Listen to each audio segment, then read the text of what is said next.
ডাকসু নির্বাচনে ছাত্রদলের পরাজয় বিএনপির রাজনীতিতে কোনো প্রভাব ফেলবে না বলে মন্তব্য করেছেন বিএনপি চেয়ারপারসনের উপদেষ্টা ডক্টর মোহাম্মদ এনামুল হক চৌধুরী। দুপুরে সিলেটের বিয়ানীবাজারে রাষ্ট্র কাঠামো মেরামতের ৩১ দফার প্রচারে আয়োজিত সমাবেশের পর সাংবাদিকদের প্রশ্নের জবাবে তিনি কথা বলেন। বিএনপি দখলবাজি রাজনীতি করে না মন্তব্য করে কেন্দ্রীয় বিএনপির নির্বাহী কমিটির স্বেচ্ছাসেবক বিষয়ক সম্পাদক মীর শরফত আলী সপু বলেছেন, বিকালে মুন্সিগঞ্জের শ্রীনগর উপজেলায় শারদীয় দুর্গাপুজো উপলক্ষে উপহার সামগ্রী বিতরণকালে তিনি কথা বলেন। বগুড়ার শেরপুর উপজেলায় আরাফাত রহমান কোকো স্মৃতি সংসদের উদ্যোগে অসহায় গরিব মানুষের মাঝে বিভিন্ন গাছের চারা এবং করতোয়া নদীতে মাছের পোনা অবমুক্তকরণ করা হয়েছে। নওগাঁর নিয়ামতপুরে বিএনপির ৪৭তম প্রতিষ্ঠাবার্ষিকী উপলক্ষে র্যালি এবং আলোচনা সভা অনুষ্ঠিত হয়েছে। আওয়ামী লীগের দেশের বিরুদ্ধে এখনও ষড়যন্ত্র অব্যাহত রেখেছে বলে অভিযোগ করেছেন স্বেচ্ছাসেবক দলের সভাপতি এস এম জিলানী।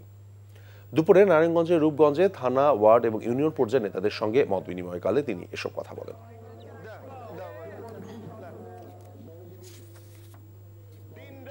কৃষকদেরকে নিয়ে যে ভাবনা